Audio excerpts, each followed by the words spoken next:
उनका जन्मदिन है और उनका जन्मदिन हमारे शाहजहाँपुर हमारे देश में ही नहीं पूरी धरती में मनाया जा रहा है। लगभग ज्यादातर सारे देशों में मनाया जा रहा है उनका जन्मदिन।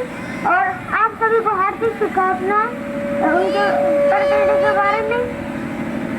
तो बाबा साहब जब बहुत छोटे थे, 5-6 साल के थे,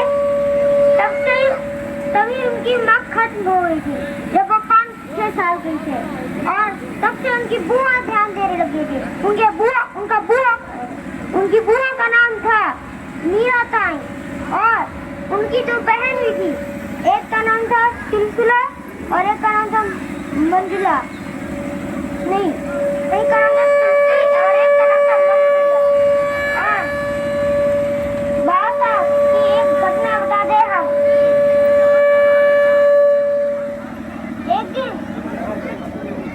एक दिन बाबा साहब गए थे बाल कटवाने और बार्बर ने कहा था तुम यहाँ पे नहीं आ सकते हो। पहले उनने जात पूछी, जात कहा तो हम बाहर जात के। तो फिर बार्बर ने कहा तुम्हें क्या हमारी दुकान बंद करवानी है। और बाबा साहब चले गए वापस। और बाबा साहब ने एक शर्त कहा था कि तुम अभी हमारे बाल नहीं काट रहे हो, और लेकिन जब हम बड़े हो जाएंगे ना, नेता मंत्री बन जाएंगे ना, तब तुम हमारे बाल घर में काटने आओगे। और ऐसा सच्ची में हो गया था। और जब वो घर गए थे तब वो रोते रोते गए थे। और उनकी बहनों ने पूछा था बताओ क्या हुआ मेरे भाई। तो फिर कहा कि ये बार्बर था, आज हमने सोचा तो बाल कटा ले, लेकिन उसने हमारे बाल नहीं काटे। और वो वहाँ पे जानवरों के भी बाल काट रहा था। तो फिर उन्होंने कहा बहन ने कि तुम जब बड़े हो जाना तभी सारी व्यवस्था पढ़ाई करके बदल लेना। और तभी वहाँ से आई दूसरी बहन और उनने उनके कैंची से बाल काट दिए। और एक और घटना बता दे। एक दिन बाबा साहब थे जा रहे थे मेरे पापा से मिलने, पर वहाँ पे बहुत सारे टांगा थे। और उन्होंने पूछा एक टांगे वाले ने कि तुम कौन सी जात से हो। तो फिर उन्होंने कहा हम बाहर जात के।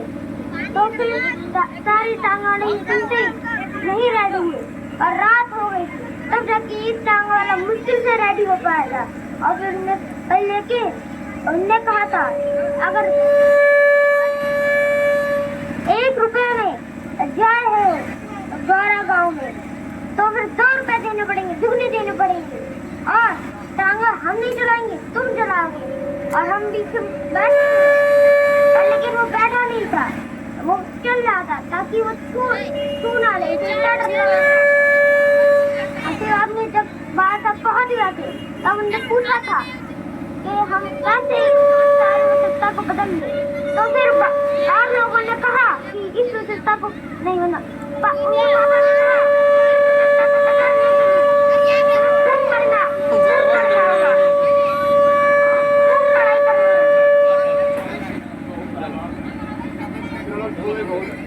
हेलो, बहुत बहुत धन्यवाद। बच्चे ने बहुत तैयारी की और तैयारी करता रहता, बहुत अच्छा बोलता है। आगे जाकर के बाबा साहब जैसा विद्वान बनेगा ये निश्चित है। मैं इसको कलम संघ की ओर से और बाबूजी की ओर से 100 रुपए इसको आशीर्वाद स्वरूप प्रदान किए जाते हैं। Thank you. मैं निराला जी से निवेदन करूंगा